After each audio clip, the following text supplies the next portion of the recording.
বিড়ালকে চকিদারের দায়িত্ব দেওয়া হয়, আর কোরআন শরীফ বিড়ালের সামনে রেখে বলবেন, খবরদার আল্লাহর ইজ্জতের কসম খেয়ে বলি সুটকির গায়ে টাচ করিস না। বিড়াল বলবে অসুবিধা নাই না? কথা কয় না কেন? ঠিক না? বিড়াল কি মানবে? কথা কয় না কেন? মানার সম্ভাবনা আছে। মহিলাদেরকে অর্ধলঙ্গ করে রাস্তায় বের করে দিয়া পুরুষদেরকে আপনি বলবেন ইফটিজিং করা যাবে না। এই কুতুবদিয়ার যুবকেরা তো ধ্বজভঙ্গের রোগী নয়, এর মানে যে আমি উস্কায়া দিচ্ছি তা নয়। আপনি ইফটিজিং এর আইন পাশ করার আগে মেয়েদেরকে পর্দা বাধ্যতামূলক করা দরকার ছিল কিনা? ছিল। ব্রিজের উপর থেকে যুবককে পানির নিচে ফালায় দেওয়ার সময় আপনি আইন পাশ করে দিলেন, পানিতে পড়বি, লুঙ্গি যেন না ভেজে। এটা সম্ভব? কথা কয় না কেন? সম্ভব না। আপনি যখন ব্রিজ থেকে লাফ দিবেন লুঙ্গি পরে, পানিতে পড়তে পড়তে আপনার লুঙ্গি ভিজবে, এটাই স্বাভাবিক। আর যদি কোন যে ভেজার কোনো দরকার নাই, তাইলে আপনাকে লুঙ্গি উপরে রেখে একেবারে কমপ্লিট ড্রেস পরে নামা লাগবে, তাই না? লুঙ্গি গায়ে থাকলে যেরকম ভেজা সম্ভব, আপনি শুধুমাত্র ইফটিজিং এর আইন পাশ করে দিয়া যুবকদেরকে বলে দিবেন তাদের দিকে তাকাবেন না, ওই লুঙ্গি না ভেজার মতোই অসম্ভব, ঠিক কিনা? আল্লাহ রাব্বুল আলামিনের হাবিব বিচার ফয়সালা করে দিলেন, তার হাত কেটে দাও। তার হাত, ফাতেমার হাত, মহিলা মানুষ, তিনি চুরি করেছেন। আল্লাহর হাবিব সাল্লাল্লাহু আলাইহি ওয়াসাল্লাম বিচার ফয়সালা করে দেওয়ার পরে সাহাবায়ে কেরামদের ভিতরে দুইটা গ্রুপ হয়ে গেল। কেউ বলল তিনি কয়ের গোত্রের মহিলা। আল্লাহর নবী এটা কি করলেন? তিনি সামান্য কিছু জরিমানা নিয়ে মহিলারে ছেড়ে দিতেই পারতেন, কিন্তু এই কথাটা আল্লাহর নবীর কাছে কে বলবে এরকম কোন মানুষ ওই সময় নাই। আবু বকরও সাহস পায় না, ও ওসমান আলী রাদিয়াল্লাহু তাআলা আলাইহিম আজমাইন, কেউ তারা সাহস পায় না। হযরতে যায়েদ রাদিয়াল্লাহু তাআলা আনহু ছোট্ট ছেলে হযরতে ওসামা তার কানের কাছে গিয়ে ডাক দিয়া বলে, তুমি শোনো, আল্লাহর নবী তোমাকে অত্যাধিক মহব্বত করে। পালক পুত্রর সন্তান দাদা বলে সম্বোধন করে। তুমি যে রাসূলুল্লাহর কানের কাছে গিয়া কও যে ফাতেমার হাতটা না কাটলে কি হয় না। আল্লাহর হাবিব সাল্লাল্লাহু আলাইহি ওয়াসাল্লাম বসে আছেন আসরের নামাজের পরে। ওসামা রাসূলুল্লাহর কোলের উপরে গিয়া বসলেন, রাসূলুল্লাহর গলা জড়ায় ধরলেন, কপালের উপরে চুমু দিলেন, কানের নিচে চুমু দিলেন। ওসামার দিকে রাসূলুল্লাহ ডাক দিয়ে কয়, কি রে ওসামা, এতদিন তো এত সুন্দর আদর কোনোদিন করো না, তুমি দেখি হাসানের মতো আমাকে আদর করা শুরু করেছো, কি হয়েছে তুমি বলো। আল্লাহর নবীর কানের কাছে ওসামা মুখ নিয়ে ডাক দিয়ে কয়, দাদা আপনি যে মহিলার আইন পাশ করে দিয়েছেন হাত কাটার জন্য, ওই হাতটা না কেটে একটু জরিমানা নিলে মনে হয় ভালো হয়। আল্লাহ রাব্বুল আলামিনের হাবিব তাকে কোলের থেকে ধপাস করে নামালেন। রাসূলুল্লাহ উঠে দাঁড়িয়ে গেলেন, চোখগুলি লাল টকটকে হয়ে গেছে। এতে বোঝা যায় রাসূলুল্লাহ তার সন্তুষ্ট হতে পারেন নাই। কথা কি বোঝা গেছে? আল্লাহর হাবিব দ্বারা একটা লম্বা বক্তব্য দিয়ে সাহাবায়ে কেরামদেরকে ডাক দিয়ে বলল, তোমরা শোনো, তোমরা হযরতে ওসামাকে আমার কাছে পাঠিয়েছো আল্লাহর আইনের পরিবর্তন করার জন্য। তবে আমি তোমাদেরকে বলি, তোমরা শুনে রাখো, কুরাইশ গোত্রের মেয়ে শুধুমাত্র ফাতেমা নয়, আমি মুহাম্মাদের মেয়ে ফাতেমাও যদি চুরি করত, আল্লাহর জমিনে আল্লাহর আইন প্রতিষ্ঠিত করতে গিয়া আমি আমার মেয়ের হাত কেটে দিতে আমি রাসূলুল্লাহ দ্বিধাবোধ করতাম না। সুবহানাল্লাহ। এটাকে বলে বিচার। আল্লাহ রাব্বুল আলামিন তাই ডাক দিয়ে বলে, বান্দারে আমি তোমার জন্য বিচার করে দিয়েছি, ফয়সালা করে দিয়েছি। নাম্বার 1, আল্লাহ তা'বুদু ইল্লা ইয়্যা। ও বন্ধু, আমরা আজকের আলোচনা শুধু শুনবই না, বাস্তব জীবনে বাস্তবায়ন করার চেষ্টা করব ইনশাআল্লাহ। জোরে বলেন না ইনশাআল্লাহ। হতে পারে আমার আপনার জীবনের শেষ মাহফিল, এখান থেকে নদী পার হয়ে চলে যাব এই গ্যারান্টি আমাদের নাই, এখান থেকে বাড়িতে যাবেন এই গ্যারান্টি পর্যন্ত আমাদের নাই। এই বছরের একটা মাহফিলের কথা বলি, আমাদের নাগেশ্বরীতে স্বামী মারা গেছে মাহফিলের প্যান্ডেলের ভিতরে। খবর শুনে বাড়িতে তার বিবি ওই দিন একই সময় এক জায়গাতে মারা যায়। ও বন্ধু, এরকম ঘটনা আমার আপনার জীবনে ঘটে যেতে পারে কিনা? আরো জোরে বলেন না, পারে কিনা?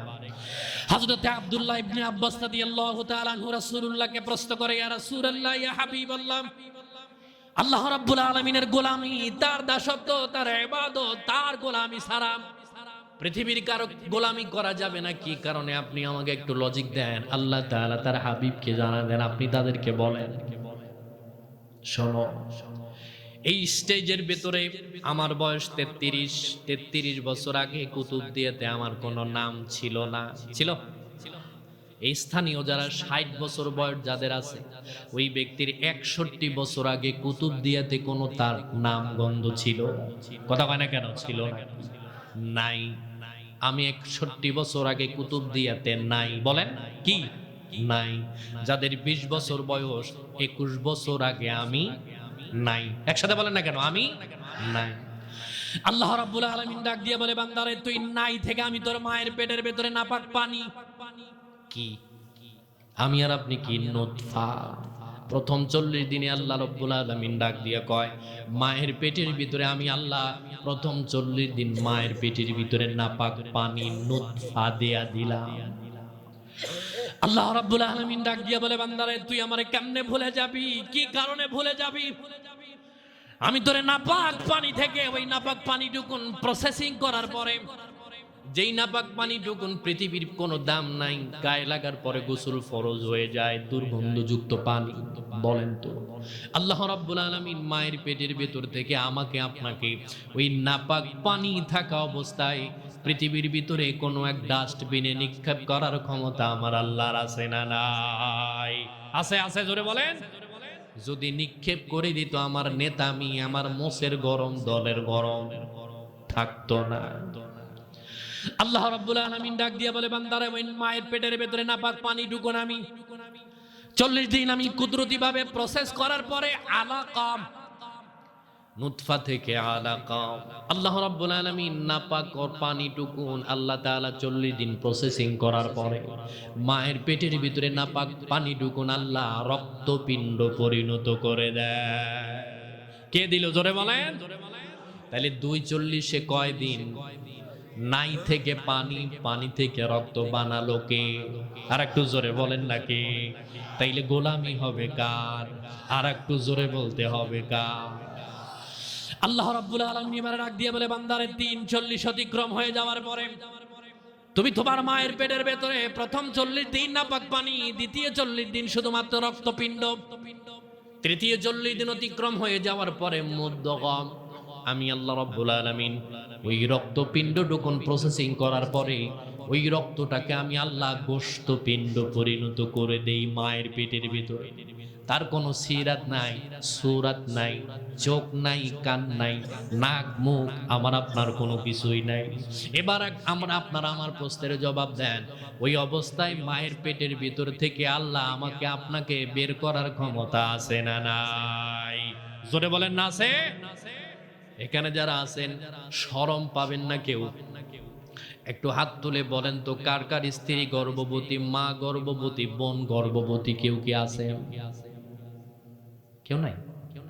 আলহামদুলিল্লাহ, হাত নামান। এখানে শরমের কিছু নাই, যেটা বলছি বাস্তব।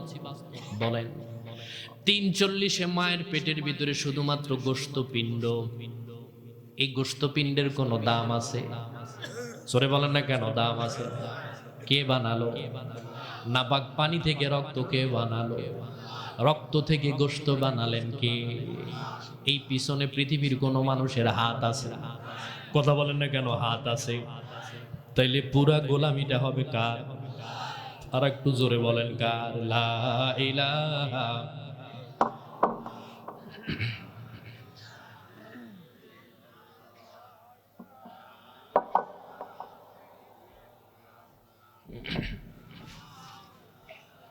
আল্লাহু আল্লাহু তুমি জাল্লে জালালু, শেষ করা তো যায় না গে তোমার গুণগান। বলা যাবে না আমার সাথে? একসাথে আল্লাহু আল্লাহু তুমি জাল্লে জালালু, শেষ করা তো যায় না গে তোমার গুণগান।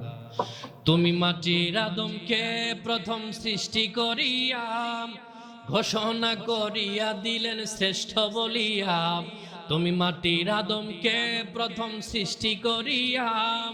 ঘোষণা করিয়া দিলেন শ্রেষ্ঠ বলিয়া, তাই নূরের ফেরেশতা করিল আদমকে সেজদা। তাই নূরের ফেরেশতা করিল আদমকে সেজদা। সবার চেয়ে দিলেন মাটির আদমকে সম্মান। আল্লাহু আল্লাহু তুমি জাল্লে জালালু, শেষ করা তো যায় না গে তোমার গুণগান। আল্লাহু আল্লাহু। যখন ইউনুস নবীরে খাইল মাছেতে গিলিয়া, ফেরেশতা পাঠাইয়া দিলেন ইসমে আজম দিয়া।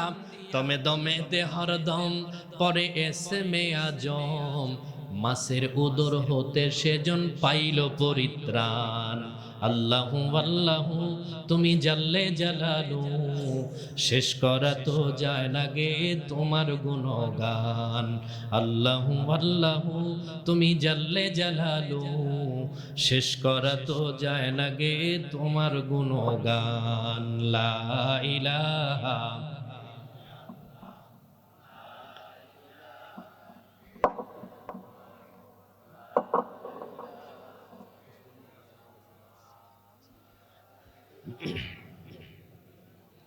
লা ইলাহা ইল্লাল্লাহু মুহাম্মাদুর রাসূলুল্লাহ।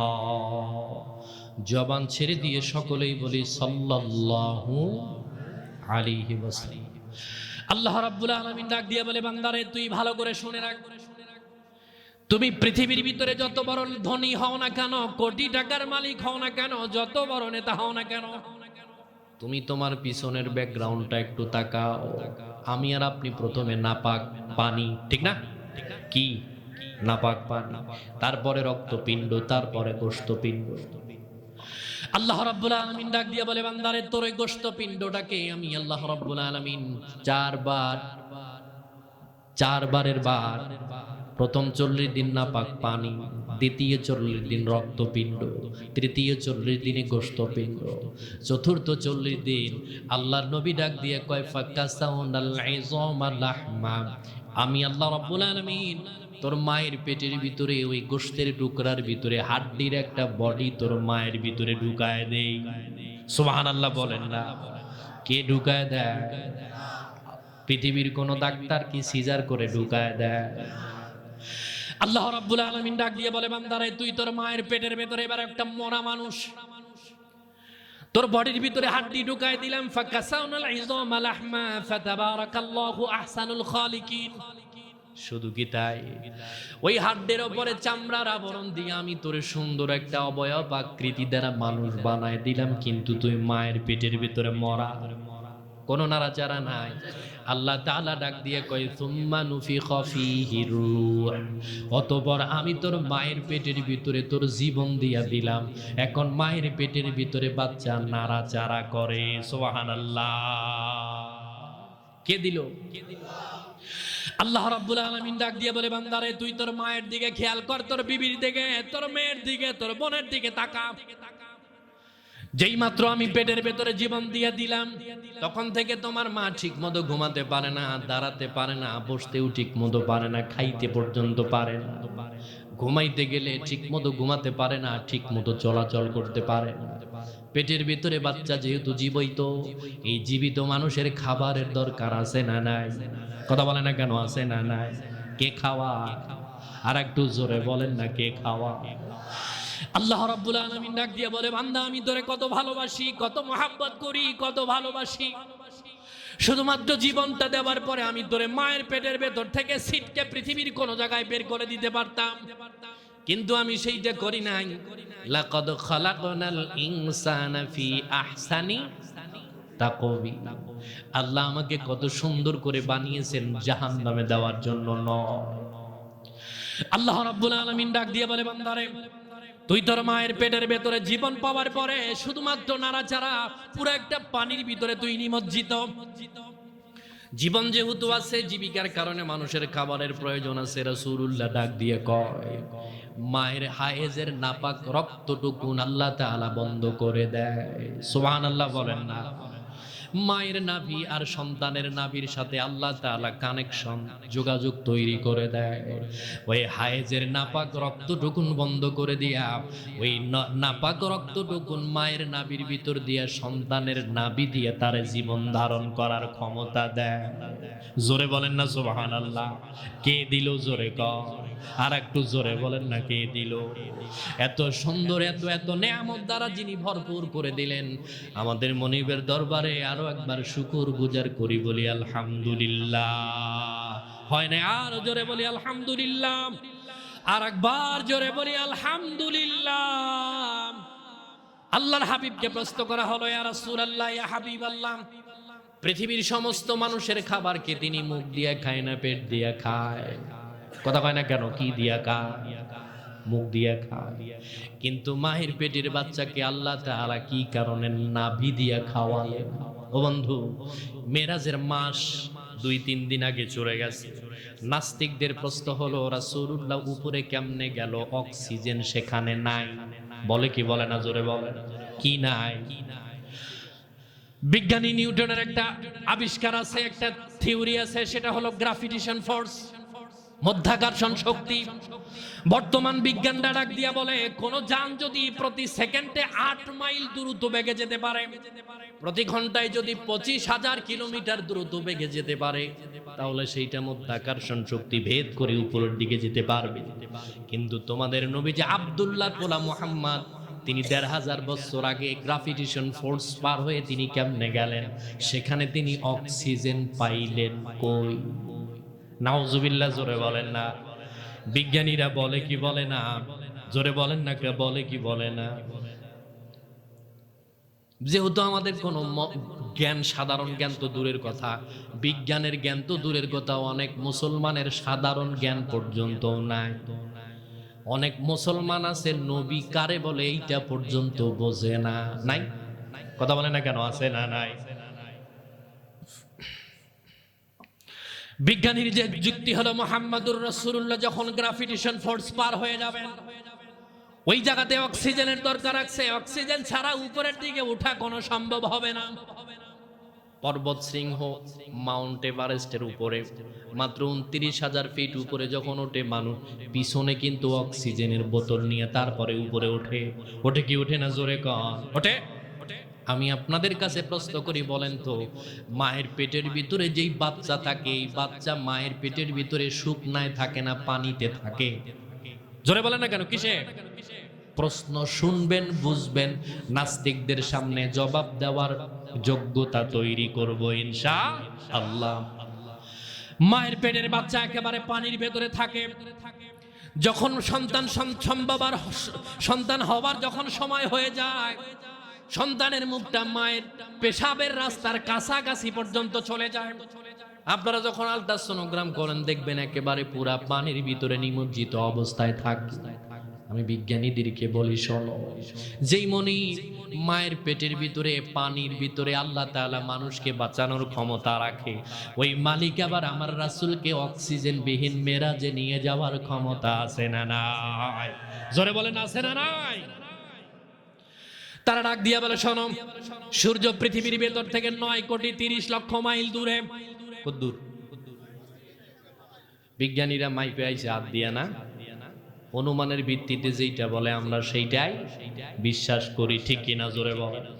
তারা বলেছেন, শোনো, ওই বিজ্ঞানীরা ডাক দিয়া বলে, সূর্যের ভিতরে আছে 1,40,00,000 ডিগ্রি সেলসিয়াস গরম। কথা বোঝেন না? আকাশের ভেতরে আছে gravitation force, binary star, cluster, ধূমকেতু, ইউরেনাস। এত কিছু থাকার পরে রাসূলুল্লাহ কেমনে সূর্য ভেদ করে আল্লাহর আকাশে গেল? বলেন। তাদের যুক্তি হলো, এই যে রডটা দেখেন, এটা মনে হয় 5 সুতি রড।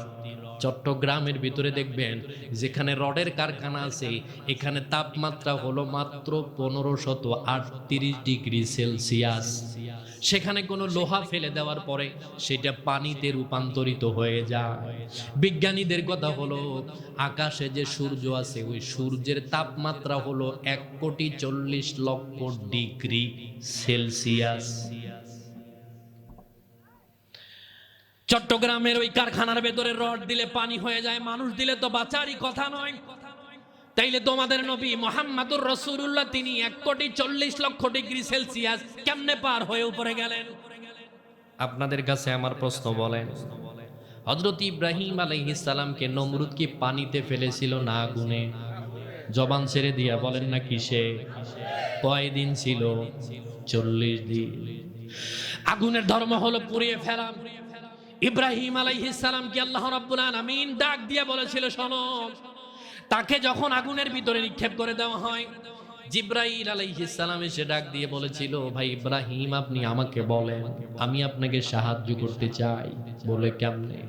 আমার 600 ডানা আছে, শুধুমাত্র একটা ডানা দিয়ে নমরুদের প্রাসাদ সহ মহাসাগরের ভিতরে নিক্ষেপ করে দিব। ইব্রাহিম আলাইহিস সালাম ডাক দিয়ে কয়, তোমার এই ক্ষমতাটা কে দিল? বলে আল্লাহ দিছে। ইব্রাহিম আলাইহিস সালাম ডাক দিয়ে কয়, যেই মনিব তোমাকে নমরুদের বাড়ি সহ অগ্নিকুণ্ড সহ সাগরে ফেলে দেওয়ার ক্ষমতা তিনি দিয়ে দিলেন, ওই মালিককে তিনি নিজের হাতে আমাকে আগুন থেকে বাঁচানোর ক্ষমতা নাই। সুবহানাল্লাহ বলেন না? আল্লাহ রাব্বুল আলামিন তখন সাথে সাথে বলে দিলেন, কুলনা ইয়া নারু কুনি বারদাও ওয়া সালামান আলা ইব্রাহিম, শান্তিদায়ক হয়ে যাও আগুন, আমার ইব্রাহিমের জন্য বেশি ঠান্ডাও হওয়া যাবে না, বেশি গরমও হওয়া যাবে না। আল্লাহ রাব্বুল আলামিনের নবী হযরত ইব্রাহিম খলিলুল্লাহ 250 বছর হায়াত পেয়েছিলেন। শেষ বয়সে তার নাতি নাতনিদের সাথে যখন গল্প করতেন, ডাক দিয়া বলতো, আমার এই লম্বা জীবনের ভিতরে আল্লাহ আমাকে যত সুখ দিয়েছিলেন তার ভিতরে বেশি সুখ পেয়েছি নমরুদের আগুনের ভিতরে। সুবহানাল্লাহ বলেন না? যেই মালিক ইব্রাহিম আলাইহিস সালামকে জ্বলন্ত আগুনের ভিতরে 40 দিন রাখার ক্ষমতা রাখতে পারে, ওই ইব্রাহিম যেই নবীর উসিলাতে দুনিয়াতে আসলো, আমার নবীকে 1,40,00,000 ভেদ করে আল্লাহর কাছাকাছি নেওয়ার ক্ষমতা আছে না নাই? আছে, আছে, জোরে বলেন। যেই আল্লাহ আগুনকে বলে ঠান্ডা হয়ে যাও, ঠান্ডা হয়ে যায়, ওই আল্লাহ যদি সূর্যকে ডাক দিয়ে বলে আমার হাবিব আমার কাছে আসবে, ঠান্ডা হয়ে যাও, ওই সূর্য আল্লাহর হুকুম মানার সম্ভাবনা আছে না নাই? জোরে বলেন আছে। আমার বিষয় কিন্তু ওইটা নয়। আল্লাহ রাব্বুল আলামিন ডাক দিয়ে বলে, বান্দারে আমি তোর মায়ের পেটের ভেতরে তোকে জীবন দিয়ে দিলাম, জীবন ধারণ করার ক্ষমতা দিয়ে দিলাম, বের করার দায়িত্বটা কার? আর একটু জোরে বলেন না কার? কিন্তু বর্তমান পরিস্থিতি হলো, বাচ্চা পেটে আসার পরে আমার যতটা টেনশন তার চাইতে বেশি চিন্তা ভাবনা আমার শ্বশুর বাড়ির লোকের। না, এমন জামাইয়ের সাথে বিয়ে দিলাম, একবারও কক্সেস বাজার নিয়ে যায় না ডাক্তার দেখানোর জন্য। ঠিক কিনা জোরে? এখানে এমন মুরব্বী আছে 10-12 জন সন্তান হয়েছে, কোনোদিন সিজার লাগে নাই, আছে না নাই? বাড়ির ভিতরে 10-12টা গরু ছিল, প্রত্যেকটা গরুর গোয়াল পরিষ্কার করার পরে ফজরের নামাজ পড়েছেন, কোরআন তেলাওয়াত করে 20-30 জনের ভাত একা হাতে রান্না করেছেন, আবার পেটের ভেতরে বাচ্চাও ছিল। ছিল কি ছিল না? জোরে কোরআন। এক বাড়িতে যদি 2-3টা ঘর থাকতো, প্রত্যেক ঘরের ভেতর থেকে কোরআন তেলাওয়াতের আওয়াজ আসতো। কোথায় গেল সেইটা? ও বন্ধু, আমার মা চাষিদের বিশ্ববিদ্যালয়ের কোনো ডিগ্রি ছিল না, কিন্তু আমার মা চাষিদের চরিত্রের সার্টিফিকেট দিয়েছিলেন আমার আল্লাহ। ঠিক কি না? এখন যেই মেয়ে যত শিক্ষিত তার চরিত্র তত ওই কোয়ালিটি মার্কা। ইডেন কলেজের কোনো মেয়ে যদি আপনার প্রস্তাব দেয় বিয়ে করবেন, কে করবেন না? হে তো মাইয়া। কোন কলেজ? অথবা ছাত্র লীগের কোনো মেয়ে যদি আপনার প্রস্তাব দেয় বিয়ে করবেন না? কথা কয় না কেন? করবেন কি করবেন না? তাদের সার্টিফিকেট আছে, সৌন্দর্য আছে, আসল জিনিস চরিত্র। কথা বলেন না কেন? চরিত্র। দেয়ালে দাগ লাগিলে, সারে চুন কাম করিলে, কলঙ্কের দাগের ওপর চুন কাম চলে না। মানুষের চরিত্র হলে অপবিত্র, গঙ্গা জলে ধুলেও পবিত্র হবে না। ঠিক কি? জোরে বলেন ঠিক কি না? আল্লাহ রাব্বুল আলামিন ডাক দিয়ে বলে, বান্দারে যেহেতু মহিলারা শুনছেন, আয়াতের সামান্য একটু কথা বলা দরকার আছে, নইলে আয়াতের হক আদায় হবে। মা বোন যেহেতু শুনছেন, মাইকের আওয়াজ যতদূর যায় এদের ভিতরে 2-1 জন গর্ভবতী মহিলা থাকারও সম্ভাবনা আছে। আল্লাহ রাব্বুল আলামিন ডাক দিয়ে বলে, বান্দারে তুমি তোমার পেটের ভেতরে বাচ্চা নেওয়ার পরে কোরআন তেলাওয়াত করো, আল্লাহর কাছে আগে চাও। কারণ আমাদের বর্তমান পরিস্থিতি হলো আল্লাহর চাইতে ডাক্তারের উপরে ভরসাই বেশি, ঠিক না? কথা বলেন না কেন, ঠিক কি না? আগেকার মা বোনদেরকে যদি কুতুবদিয়া থেকে কক্সেস বাজার সিজার করার জন্য নিয়ে যাওয়া লাগতো, নদীর ভিতরেই মারা যেত, ঠিক কি না? জোরে বলে। কিন্তু আল্লাহ তাদেরকে সিজারের মতো আযাব থেকে বিরত রেখেছেন। আল্লাহ রাব্বুল আলামিন ডাক দিয়ে বলে, বান্দারে তুমি তোমার মায়ের পেটের ভেতরে থাকার পরে তোমার মা কোরআন তেলাওয়াত করেছে, জিকির করেছে, রাসূলুল্লাহর উপরে দরুদ ও সালাম পড়েছে, ওই কোরআন তেলাওয়াতের তাসির সন্তানের পেটের ভিতরে, সন্তানের উপরে, মায়ের পেটের ভিতরে সন্তানের উপরে পড়ে, এই জন্য সন্তান ভালো হয়। আর মা তুমি এখন বাচ্চা পেটের ভিতরে নেওয়ার পরে টিকটক, ফেসবুক, ইউটিউব নিয়ে সারা রাত ব্যস্ত। যদি দেখতে দেখতে ঘুম ধরে যায়, বাকি অংশটুকুন পরের দিন সকালবেলা কাজা আদায় করে, এরকম মানুষ অন্য জেলাতে আছে, আপনি কুতুবদিয়াতে একজনও নাই। কার কার বউ আছে এরকম দেখি হাত তোলে। খালি কয় আছে, কিন্তু আসলে বাটাম খাবার ডরে কয় নাই, ঠিক কি না? তুমি পেটের ভেতরে বাচ্চা নেওয়ার পরে টিকটক দেখবা, তোমার সন্তান হবে টিকটক মার্কা। তুমি পেটের ভেতরে বাচ্চা নেওয়ার পরে স্টার জলসা জি বাংলা নিয়ে 24 ঘন্টা মতো থাকবা। আল্লাহর হাবিব ডাক দিয়া কয়, তোমার সন্তান কোনোদিন আল্লাহওয়ালা হওয়ার সম্ভাবনা নাই। তোমার সন্তান হবে নাস্তিক, তোমার সন্তান হবে বেঈমান। আল্লাহর নবী ডাক দিয়া কয়, পৃথিবীর কোন মহিলা পেটের ভিতরে বাচ্চা নেওয়ার পরে যদি 2টা ফল তিনি খালি পেটে খায়, কয়টা ফল? 2টা। আল্লাহ রাব্বুল আলামিনের হাবিব এবারে ডাক দিয়ে বলে, শোনো, মায়ের পেটের ভেতরে বাচ্চা যাওয়ার পরে প্রতিদিন সকালবেলা কোরআন তেলাওয়াত করার পরে নামাজ পড়বে, কোরআন তেলাওয়াত করবে। আল্লাহ তাআলা 2টা ফলের কসম খাইছেন, ওয়াত্তিনি, কথা কয় না কেন, ওয়াত্তিনি ওয়াজ্জাইতুন, 2টা ফলের কসম খাইছেন। 2টা ফল যদি পৃথিবীর কোন মা খালি পেটে খেতে পারে, আল্লাহর নবী ডাক দিয়ে কয়, সুম্মা সাবিলা ইয়াসসারা, সন্তান হওয়ার রাস্তাকে আল্লাহ তাআলা প্রশস্ত করে দেয়। সুবহানাল্লাহ বলেন না? তাই আল্লাহ রাব্বুল আলামিন প্রথম ফয়সালা করে দিল, খবরদার শোনো, তুমি আমার গোলামি, আমার দাসত্ব, আমার ইবাদত কেন, কি কারণে করবে শুনে রাখো। তুমি নাই থেকে পানি, পানি থেকে রক্ত, রক্ত থেকে গোশত, গোশত থেকে আমি আল্লাহ পুরা মানুষে রূপান্তরিত করে দিলাম। তাই আল্লাহ তাআলা প্রথম যেটা ফয়সালা করে দিলেন, আল্লাহ তা'বুদু ইল্লা ইয়া, আল্লাহর ইবাদত ছাড়া কারো ইবাদত করা জায়েজ, কথা কয় না কেন, জায়েজ নাই। এখন সাধারণ মানুষের কথা বাদ দিয়ে আমি ইমাম সাহেব মানুষ, আমার কথাই উদাহরণ দেই, শোনেন। জোহরের নামাজের জন্য আমি সুন্নত পড়ার জন্য নিয়ত করেছি একা একা, মসজিদের ভিতরে কেউ নাই, আযান দেওয়ার সাথে সাথে আমি নিয়ত করেছি নামাজ পড়ার জন্য। 4 রাকাত সুন্নত নামাজ পড়ার জন্য নিয়ত করেছি, 2 রাকাত যেমন তেমন পড়লাম। 3 রাকাতের বেলায় মিজান ভাই আমার পাশে এসে বসে গেছে, উনি আমার নামাজ দেখতেছেন।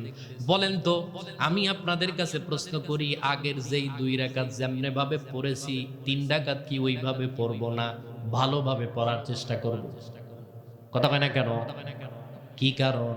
কারণ তিনি মুসল্লি, আমার নামাজ যদি ভালো না হয় আর এক জায়গায় সমালোচনা করার সম্ভাবনা আছে। প্রথম 2 রাকাত গেছে আমার আল্লাহর ইবাদতের জন্য, পরের 2 রাকাত গেল আমার মুসল্লির জন্য। তাই পুরা ইবাদত আমার আল্লাহর জন্য হয় না, ঠিক কি না? এরকম নামাজি নাই? 1 নাম্বার আল্লাহ তাআলা ফয়সালা করলেন, কওয়া, বিচার করে দিলেন 1 নাম্বার, যে আমার গোলামি ছাড়া কারো গোলামি করা যাবে না। এখান থেকে আমাদের শিক্ষা হচ্ছে, আমরা আল্লাহর দাসত্ব, গোলামি ছাড়া কারো ইবাদত করব না ইনশাআল্লাহ। 2 নাম্বার আল্লাহ রাব্বুল আলামিন ডাক দিয়ে বলে, ওয়াবিল ওয়ালিদাইনি ইহসানা, আল্লাহ রাব্বুল আলামিন ডাক দিয়ে বলে, আমার ইবাদতের পরে তোমার সব থেকে বড় দায়িত্ব হলো তোমার মা বাবার প্রতি ইহসান করা, মা বাবার খেদমত করা। এখানে কি শুধু যুবকদেরই মা বাবা আছে না, বুড়াদেরও মা বাবা ছিল? কথা কয় না কেন, ছিল কি ছিল না? এই আলোচনার 2 নাম্বার পয়েন্ট থেকে সামনে যারা উঠে যাবে, বুঝবেন ওই ব্যক্তি ওই মামলার আসামি। কথা বোঝেন নাই? লা ইলাহা, 11টা বাজে, 11:30 শেষ।